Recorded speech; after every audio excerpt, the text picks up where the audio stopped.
on a warm day. I have been highly trained by Anna Marie Piccone Snyder to start at 1 and end at 2. And so that's what we're going to do, just a little bit late, so I'll talk really fast and Southern, and you won't know what I said. My name is Rebecca Brandstetter. I am the convener of the East County Homeless Task Force's Shelter and Housing Solutions Group, and I am delighted to welcome you here. We are especially thrilled to be meeting in Santee, meeting together, number one, and not on screens. But Santee is one of the 4 cities in East County that has been a partner with the East County Homeless Task Force, and we're delighted to be where it all happens, right here in Santee. So what I wanted to start you off with is, honestly, the reason I'm so tickled that we have the presentation we have today. We're going to be talking about a joint project of the County of San Diego, the City of San Diego, Caltrans, and the City of Santee. This came about as a holistic, system-wide look at a watershed that respects no jurisdictional boundaries. Water flows. The other thing that we need to be aware of is that people who are experiencing homelessness and are living unsheltered also flow. And I see outreach workers and folks who work face-to-face with a lot of people and families experiencing homelessness. You know this. You know this. You know that sometimes it's the person that you knew was going to be at point A may be at point B today. So to have this collaboration, this cooperative effort that recognizes these realities and is working with it instead of against it is such a thrill for me, and it's what we're all about here, finding solutions. So with that said, and to keep things rolling along, I am delighted to, as if he needs introduction, to bring to you our host for today, Santee City Council Member Ron Hall. And I've got some cool information about him that I'm just going to share because I bet he wouldn't say it. He was first elected in 2014. He and his wife, Virginia, have lived here for a long time. You've been a business owner in Santee for 35 years. He's been really involved in civic organizations in the city and in the area. And the thing that I loved on your bio is that your personal goal is to bring the Rotary's official motto of service above self to your work in the Santee City Council. So thank you for hosting us, and please come up and say hello. Well, I want to thank you all for being here today, and what I'd like to just welcome to Santee. There's water and drinks back there. Keep cool, and it's we really appreciate everybody coming here. The grant will help us clean up a lot of the riverbed in the area. We've actually just been behind the drive-in, cleaning up behind there, and there's a large apartment building where we have some homeless there, and we've been working hard to clear up behind there too. And this will help us keep it clear for it. Alpha Project's been part of that. Obviously, East County Transitional Living and PATH have been really helpful here. So with that, I am going to keep us on time, and welcome to Santee, and go ahead.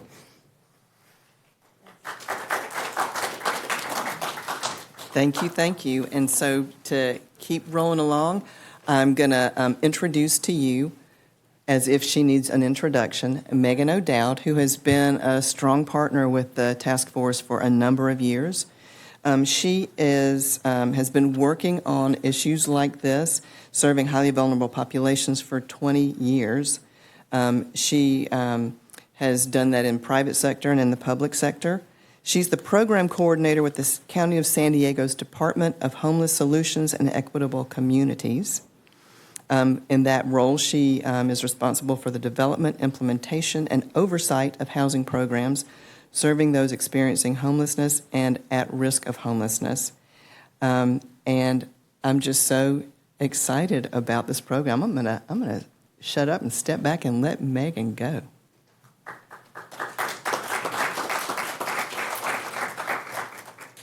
Thank you so much. Thanks. So it's really exciting to be here, considering I think the last time I was here back in February, we were still going to apply for the funds. So now we're here and we have been awarded just under $17 million in funds for this grant. So once again, the collaborative component of it is really exciting. Those 4 jurisdictions, City of Santee, City of San Diego, Caltrans, because there's a significant number of right-of-ways within the San Diego Riverbed, and then the County of San Diego. So we're really, really looking forward to it. It's a really exciting time. And we'll be kicking off all the implementation within the next couple weeks. So with that, I will be talking about the Encampment Resolution Funding Program. So that's the kind of the state-funded name of the project. Once again, this is a great example of cross-collaboration to really ensure that we're serving our underserved neighbors and also those that are also impacted by what's happening in the riverbed, so residents and a myriad of others. So today I'm going to talk a little bit about an overview of the funding, the partnerships, what area, I'll have a little map of what area is being served, what we'll be doing through the program, and then just a timeline, implementation timeline. So overall, the state made a variety of significant funding investments into the Encampment Resolution Program.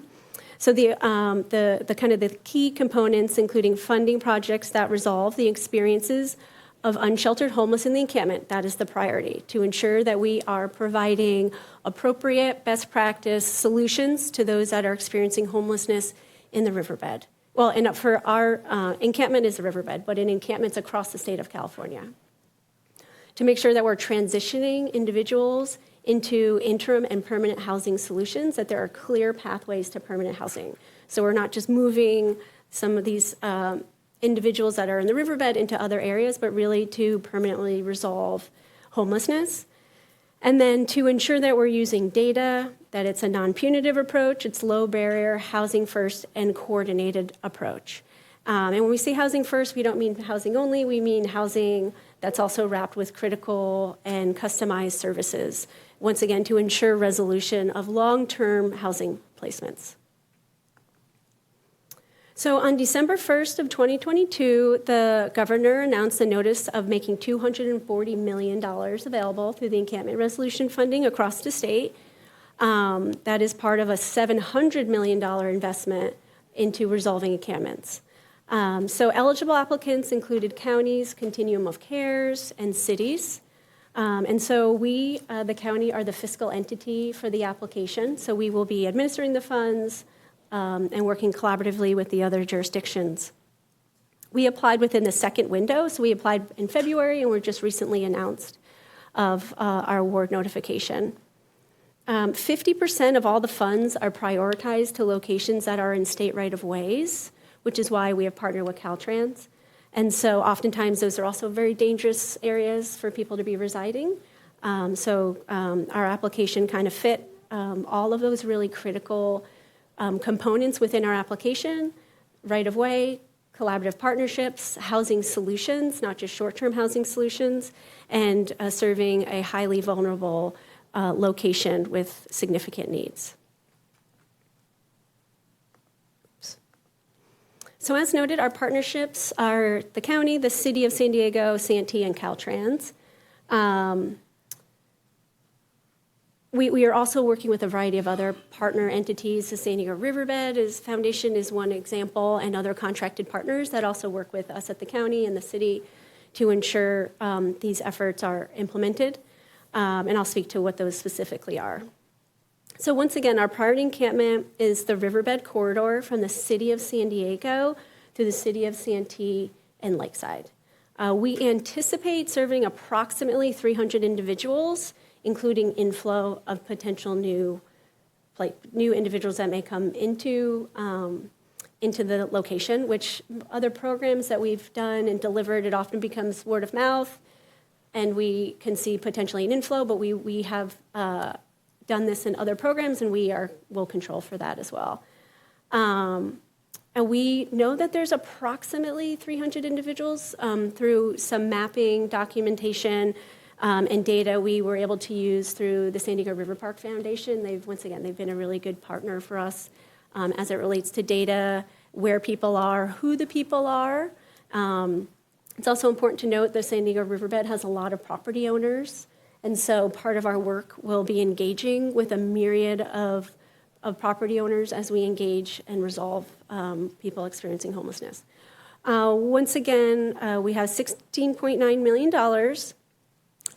The county will be the fiscal entity. Both the city and county will be administering and supporting through the grant outreach, interim housing through emergency interim hotel placements, through emergency shelter, as well as diversion, family reunification, very individualized, customized supports based on those that are being outreached and engaged. And then case management, housing stability services, flexible funds, all of those that kind of tie together. And then we will be working, obviously, cooperatively with Santee in outreach coordination, in deployment, as well as site cleanup, and as them as subject matter expertise within their own jurisdiction to really work collaboratively on approaches and strategy and solutions. Okay, next slide. So this is kind of the priority areas that we see that we will be serving within the city of jurisdiction. You can see here on the 8, and then the rest on the East County area. So the priority encampment is located within the Riverbed corridor from the city of San Diego through the city of Santee and Lakeside, which includes multiple state right-of-way. This location entails terrain that is diverse and comprised of dense trees and bushes, active water flow. In addition, this location is highly vulnerable to flooding, fires, contaminated water, drowning. When we were putting the application together, we actually engaged with a myriad of entities that have deployed and engaged in the encampment. There were actually 20 swiftwater rescues of people in January of this year within the riverbed. There have been a significant number of fires within this location. So really, when determining this site, we were really looking at public health, safety risks for those that are both within the residing in the encampment and also those living and working within those parameters.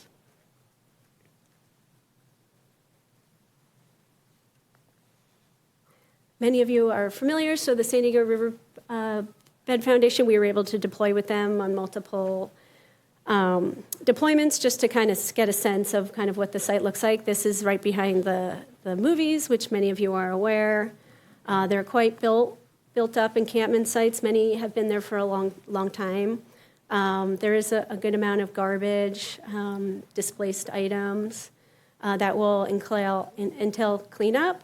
One of the activities that is not funded through the project but will be leveraged through the grant is cleanup and restoration of the site, of the locations. And it's important to know, we will do that in a dignified fashion. So if people are still there initially maybe denying services, we will do some kind of spot clean. And then once people are permanently leave the site, we will do more extensive cleanup. We do have a contract through the county where we have a contractor that, since this was kind of a vision through the County Board of Supervisors to really ensure that the riverbed is used for its original intent, we do have cleaning contractors that we will be leveraging through this grant. And here's just an example of how much can be there. Okay, so what are our key efforts? So we have a myriad of activities that we're doing, and we, both at the city and the county, have extensive experience in doing outreach, interim housing, permanent housing, so really using those best practices, as well as really emphasizing timeliness, sense of urgency. So we will have committed outreach staff that will be experienced, well-trained, empowered to connect participants that day to housing, interim housing placements, or if it's family reunification, whatever it may be. So there will be a daily presence of outreach staff within the riverbed. that will have a myriad of tools to get people off of the streets. Just an example, back when there was the Hep A outbreak in 2015, 2016, we did the same activity.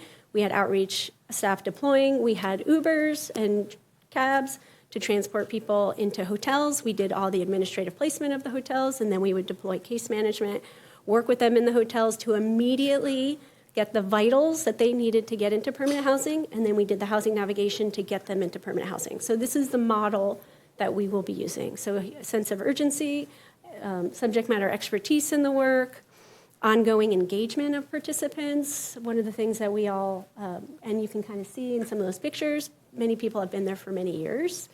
Many people are resistant to resources because of bad experiences, to saying they can get something, but they were never able to actually get the assistance that they needed. So there will be ongoing engagement to those that are within the location and building those relationships. I know we have some county outreach staff here that this is kind of within their wheelhouse, and so I think this is just an example of kind of some well-experienced work, but really having a focused and targeted work with a significant number of resources, funding to support those placements. We will be using a by name list, so that encompasses knowing who all the residents are, tailoring interventions, tracking their outcomes, and see where we are with them every time we engage with them. So we know who's in the riverbed, we know what they're, kind of what they need, what they're looking for, what their concerns are, and how to best resolve those to kind of get them to buy in and help them to move into a more permanent path. Our housing and services are really critical. Once again, when we say housing first, we don't mean housing only. It's essential that we have customized case management supports, customized outreach efforts, customized housing stability services. So the critical supports include that interim and permanent housing, flexible funding. The county does have a contract, and the city is also being funded for flexible funds to really address the customized needs of what that person may be, what they may need. That includes access, landlord engagement, deposit assistance, transportation supports. We've done car repairs because, they're having difficulties getting to work. We just need a car repair. They have the deposit, whatever it may be, to really give them supports to bridge them into permanent solutions.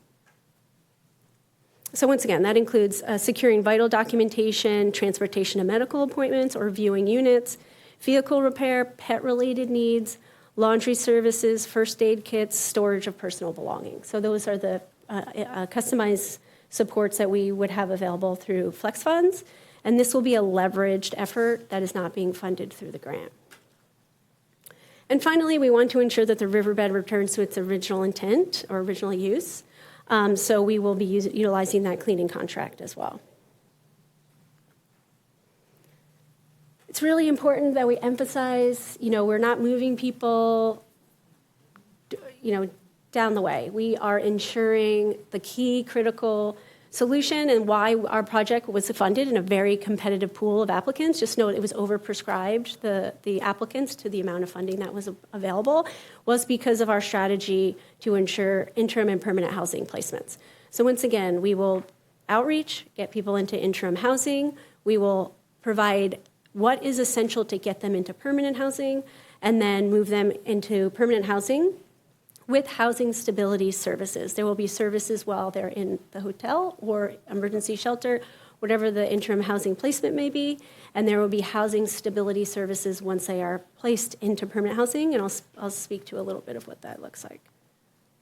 So I often get questions about, often people are chronically homeless that haven't been housed for many years, and why would they buy into this, or how would they even retain units? And we have seen it in our day-to-day work. I know many of you are contracted partners through that are doing this work. Oftentimes, we're not providing the right resources for people of what they need, right? So that's why the whole work here is really to ensure we're meeting people where they are and providing the right services. So part of the work, we're ensuring that there's case management embedded into the bridge housing. There's housing stability embedded into permanent housing. And what does that mean?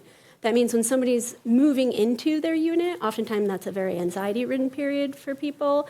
It's ensuring that you're there on the day that they move in. It's ensuring that they have a soft handoff to the landlord, that there's some critical time intervention case management services where you're helping them to best understand how do they set up their utilities, how do they pay their utilities, how do I be a good neighbor, and those other customized supports that may seem common sense to us, but may be new for an anxiety or may not be intuitive for others. We are also, the individuals will also be connected to critical supports, once again individualized based on what their needs are, mental health, physical health, peer support counseling, which is a really successful effort to match people that are exiting homelessness with people that also were in a similar situation to really kind of help them to see that it can be done and how to best support them. Shared housing is a huge component for us. We are really pushing shared housing. Shared housing for many people can really create a support system. Often people living in encampments are living kind of with their cohort. And so sometimes we can create linkages. So when they move into permanent housing, they can, stay together, split the bills, take on roles and responsibilities. We have agreements and contracts that really help to kind of foster that. So shared housing is a big solution for us.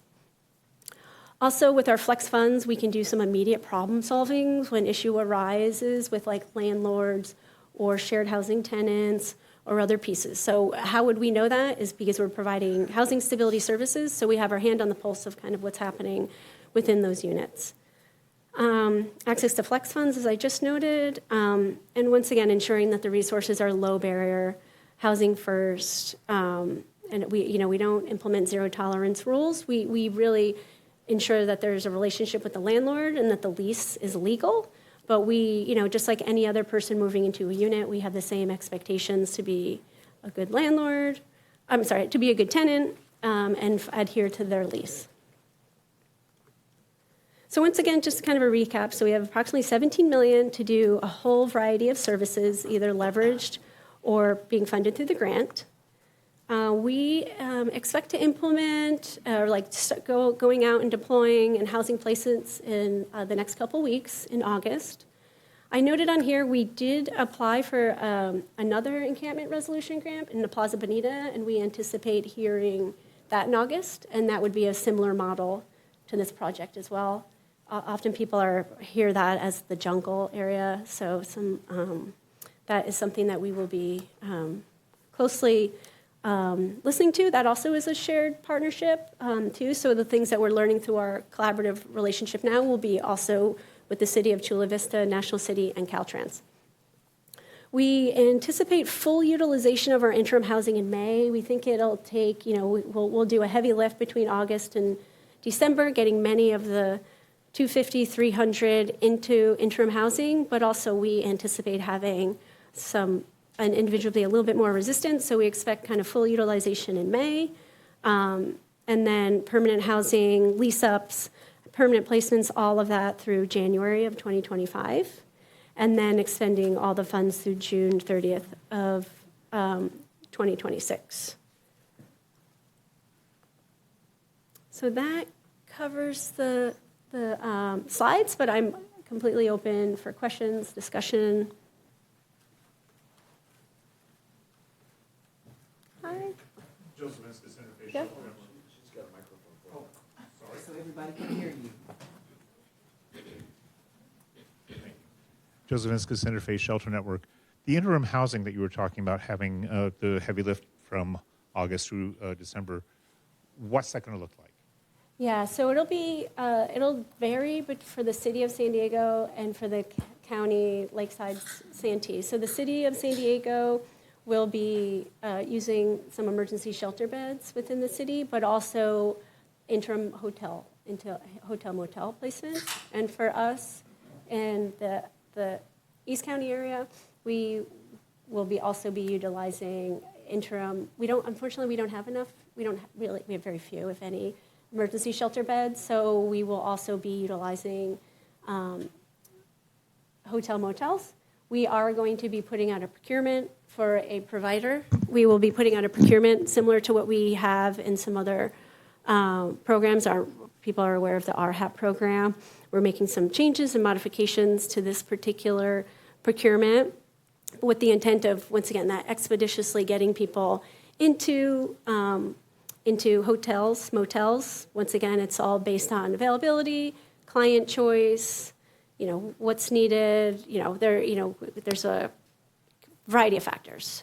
So it'll be interim housing will be hotel motels, majority within the East County area, within the 2 jurisdictions.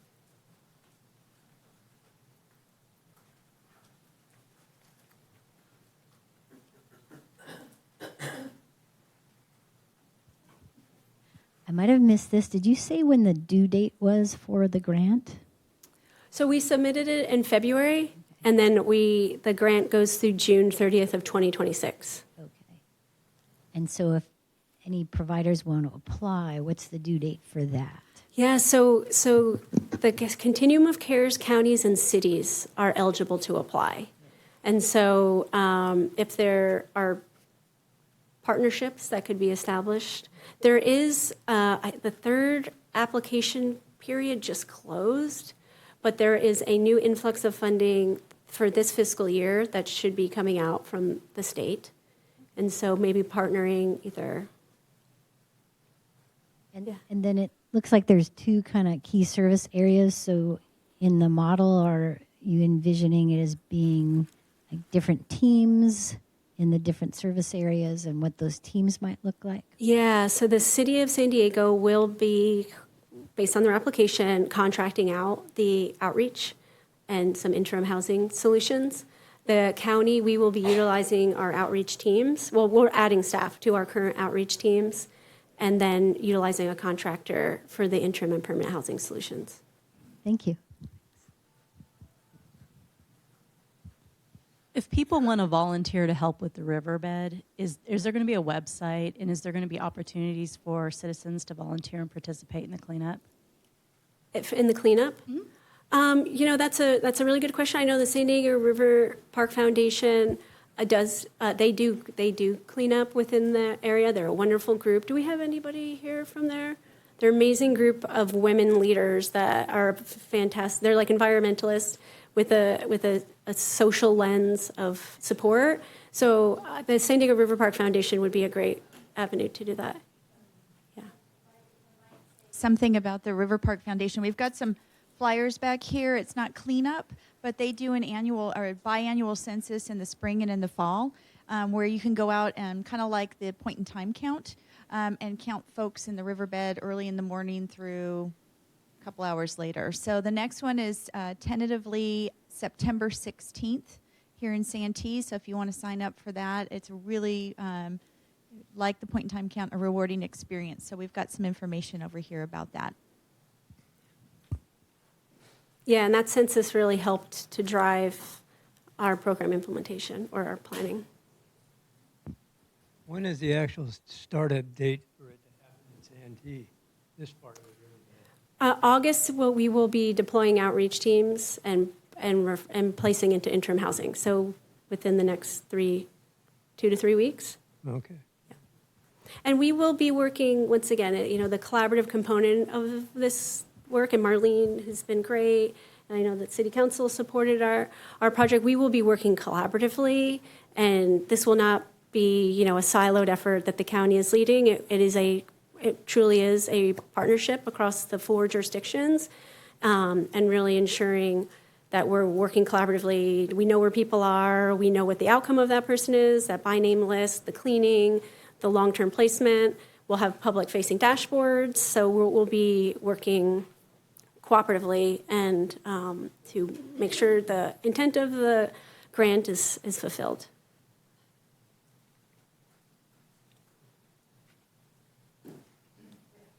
Hi, my name is Precious. I am the program manager for Recovery Residents Association. And I know you mentioned about possibly providing interim housing through vouchers, hotels, motels, those type of things. How would we have quite a bit of operators in East County that I know would be willing to provide transitional housing. How would we connect with that, or how would we be able to provide partnerships? Yeah, I know people benefit more from That's shared great. versus that. Yeah, I would love to connect, if we can connect. Perfect. Do it. Yeah, great. I I'm like, love housing, the power yes. of collaboration. Who else has a question? We're recording it, that's why.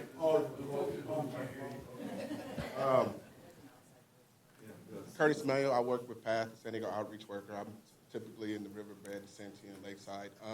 My question is, if when we do the intern housing with the hotels and everything like that, how long are the residents are going to be able to stay in the hotels?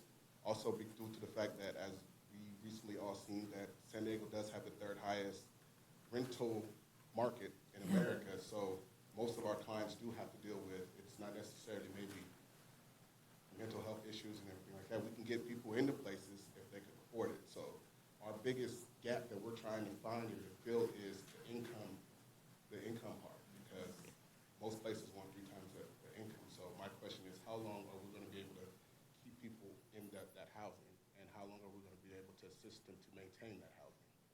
Yeah, so we have, when we've done the program previously during the HEPA period of time, we housed people in hotels up to a year, but those were the longest term individuals. Those were the highest barrier individuals.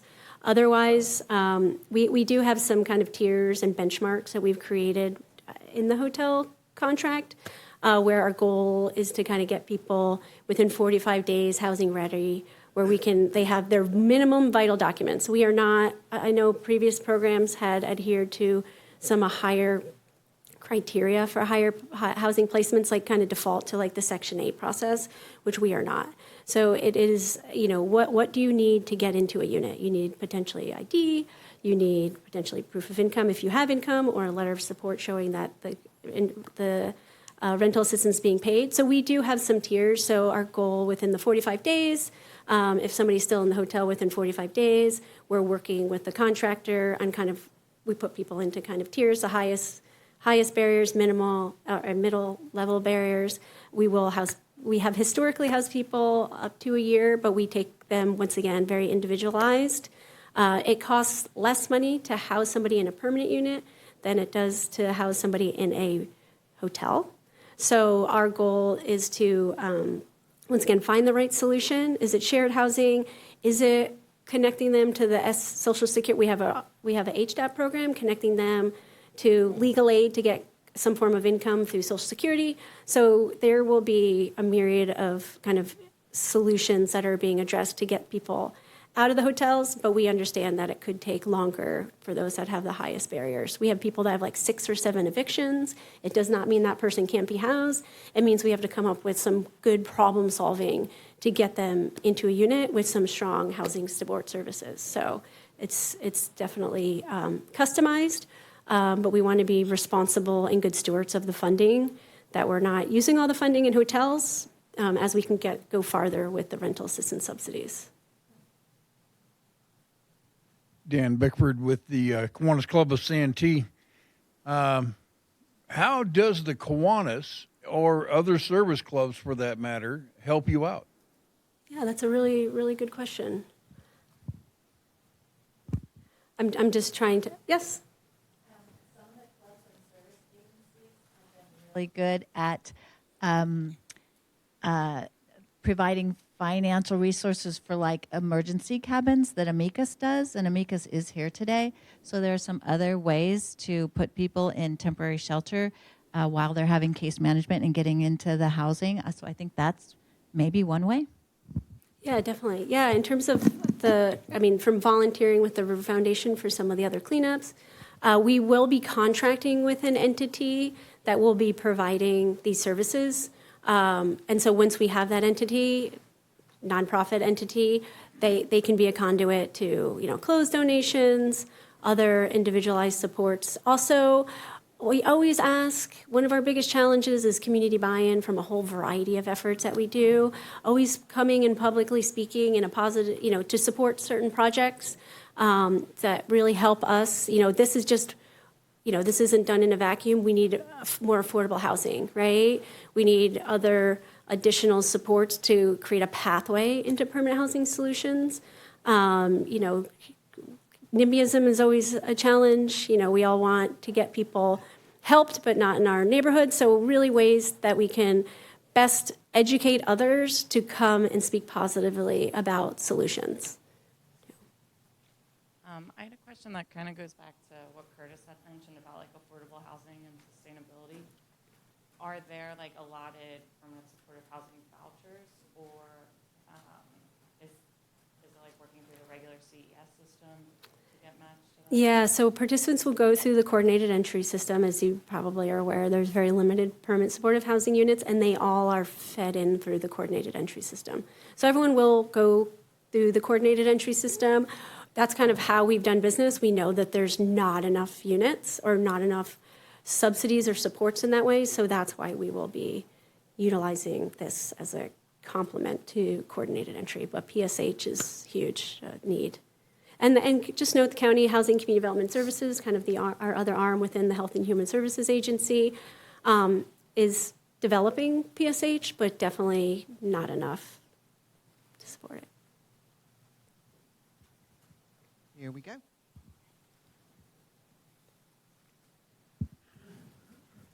Hi, Van Tarpley, Bostonian Baptist Church. Just wondering, is there a strategy as encampments are resolved to kind of prevent new encampment formation on prime spots with water, shade, et cetera? Oh, can you repeat the last part? Oh, yes. Is there a strategy to prevent new encampment formation once encampments are resolved? Yeah, we're coming up with some strategies. We've known in some other example. I'll just use Lamar Park as an example in Spring Valley. We did like a huge effort there. We housed individuals that were from Lamar Park, and then we started getting, word of mouth about resources being available through the program. That's why the by name list is going to be really important, that we know that those people in the riverbed are from there, and then to triage new entries in through some other potential means as well, because we don't want to resolve the encampment and then immediately have a new encampment.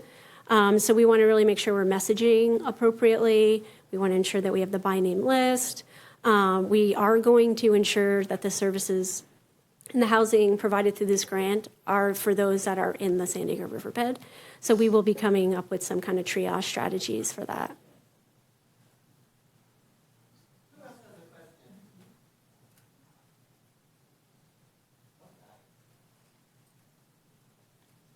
Hi, my name is Kevin. I'm with the EDD. And are you working with the EDD and other public sources on the outside of the housing? In other words, person getting housing and only has 45 days or a year, depending on the way you define that.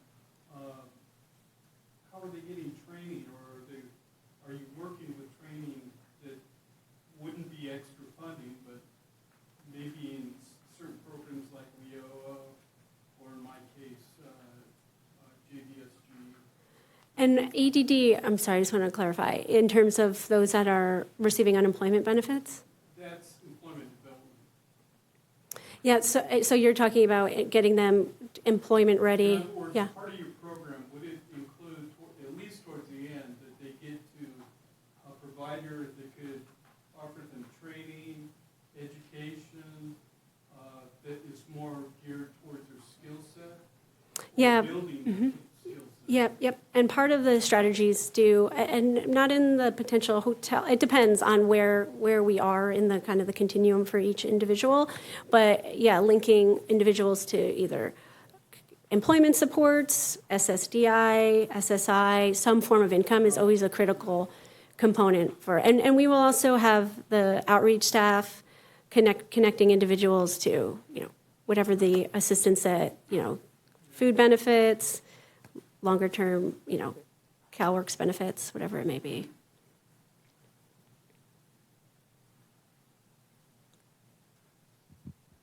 Everybody knows everything they need to know. This is great.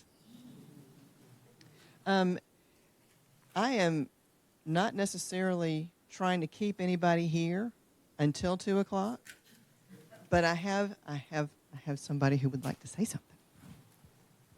I just want to thank everybody for coming today, and just let you know that this is being recorded and on Santee TV, and so it will be broadcast on Cox and AT&T later on. So if you ever want to watch it, you can actually go to Santee TV and pull it up, and it will be broadcast. If you need copies or anything, you're able to have that too. So we appreciate you being here, and thank you again. Thank you. And thank you, Megan, for the presentation and for your unflagging support of what the task force is doing and bringing resources from the county and about the county to us. It's great. It's great. I want to thank all of you for being here. But one more time, I just want to say how exciting it is that this collaboration has come to pass to look at the situation of homelessness along the riverbed from a systems viewpoint and bringing the solutions that touch on the public safety, public health, environment, humanitarianism, and that we realize that we're all in this together. I'm so encouraged by the questions of how can we help. I'm so encouraged by the questions of how can we bring what we've got to the table to make this even better. I love the sense of community that I'm feeling right here. So thank you so much for your time. Thank you for your attention. Y'all stay safe out there and cool if you can.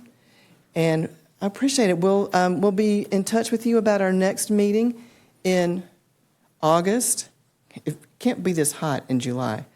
In August, and so watch your email. We'll let you know. Thank you so much. Thank you, Councilman Hall.